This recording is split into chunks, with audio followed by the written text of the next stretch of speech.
All across our planet, from the deepest parts of the ocean to the highest mountain peaks, a battle is raging. It's a silent battle, but it's happening every single second of every single day.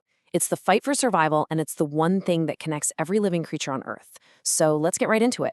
So, how does a plant become a hunter? I mean, that sounds kind of crazy, right? We think of plants as, well, plants. They just sit there, soaking up sunlight. But what if the place they live in doesn't have the right food in the soil? Well, that's when things get interesting. Some plants, they decide to break the rules. They become hunters. And this little paradox, it's our key to unlocking the whole art of survival. Which brings us right here.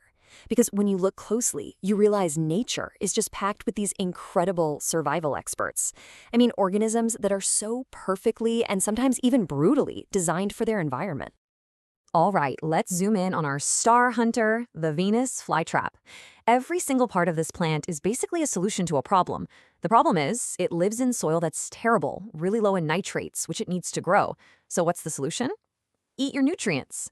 An unsuspecting insect brushes against those little trigger hairs and snap. The jaws slam shut in a split second. Then it releases these digestive enzymes to break down the bug and absorb all those essential amino acids.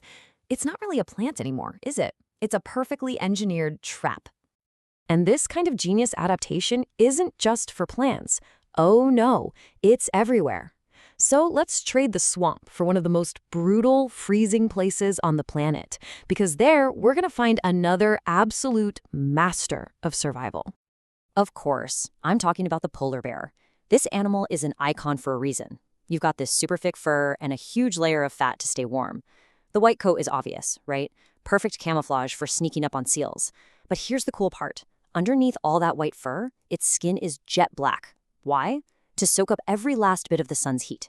And get this for detail. It has this incredible heat exchange system in its legs and paws. It keeps them just warm enough to avoid frostbite, but without losing a ton of body heat.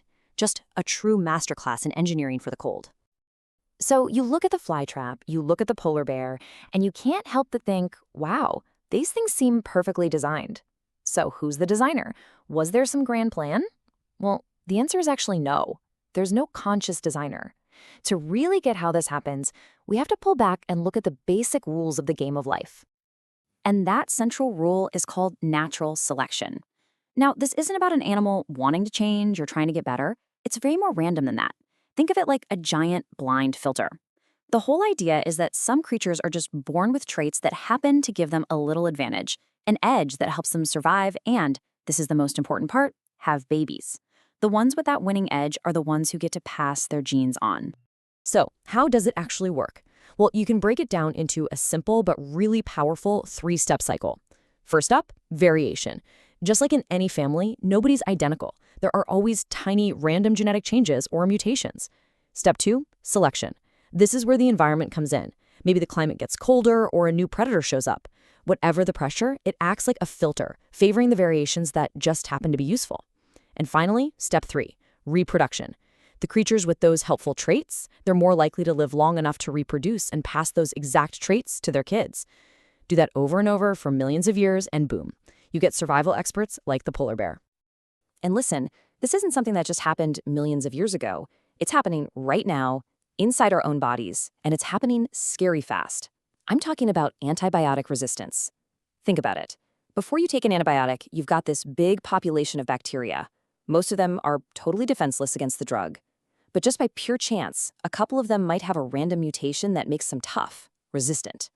So you take the antibiotic. What happens? It's the selection pressure. It kills off all the weak ones, leaving only the handful of super tough survivors.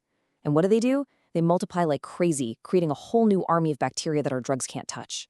We accidentally created the perfect training ground for superbugs. So this whole battle for survival, it's not just happening out there in the Arctic or in some swamp. The exact same fight, attack, defend, adapt, is going on at a microscopic scale, inside you, right this second. Yeah, when we think of threats, we usually picture, a bear or a blizzard. But the threats inside us are just as dangerous, maybe even more so. Every single day, your body is fighting off an invasion of bacteria, viruses, parasites, you name it. And they all have the same goal, to use you to survive and make more of themselves. So how do you fight back? Well, you've got this amazing, multi-layered defense system that's been fine-tuned over millions of years. Your first line of defense is physical, like your skin acting as a wall. The second line, that's all-out chemical warfare. I'm talking stomach acid that dissolves intruders, and even enzymes in your tears that literally explode bacteria. But if some invaders manage to breach those defenses, that's when you unleash the big guns, your own personal cellular army. And this is where it gets wild. This process, phagocytosis, is literally your white blood cells acting like soldiers on the front line. They hunt down bacteria, engulf them, basically swallow them whole, and then digest them. It is a microscopic war, and these cells are absolutely the heroes of the story. Okay, so for pretty much all of life's history, these have been the rules of the game. Adapt or die, attack and defend. But very, very recently, a new player showed up, us. And we didn't just learn to play the game, we started changing the rules entirely. And just look at how fast it all happened. It's mind-blowing. In 1928, Alexander Fleming stumbles upon penicillin. Fast forward just a few decades, and suddenly we have an entire arsenal of these magic bullets. For the first time ever, we could defeat bacterial infections that had been a death sentence for all of human history. We completely flipped the script in that internal war. But here's the catch. This incredible power turned out to be a massive double-edged sword.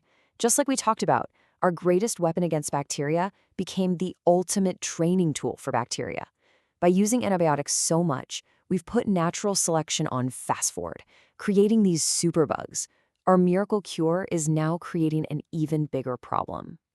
And this isn't just about bacteria. We're creating new pressures on ourselves with our own choices. Just look at smoking. The data is crystal clear. If you smoke, your risk of things like heart attacks and cancer goes through the roof. It's a massive health risk we created. But here's the hopeful part. The data also shows that if you stop, your body has an amazing ability to heal. After about 10 years, your risk drops back down almost to the level of someone who never smoked. We introduce the threat, and our bodies have to fight to recover. And our impact, it goes way beyond just our own bodies. We've scaled it up to the entire planet. Right now, humanity is the single biggest environmental force out there. We're pumping the atmosphere full of CO2 from fossil fuels. Methane from our farms is trapping even more heat. We're cutting down the very forests that help balance everything out. And we're choking ecosystems with pollution. We aren't just changing the rules for ourselves, we're changing them for every single other living thing on this planet. So all of this leads to one pretty heavy final question. For billions of years, the fight for survival was against things like predators, or the Ice Age, or a deadly virus. But now that we have the power to literally change the planet and fast-forward evolution, have we accidentally become the final boss in our own survival story? Are we now our own greatest threat?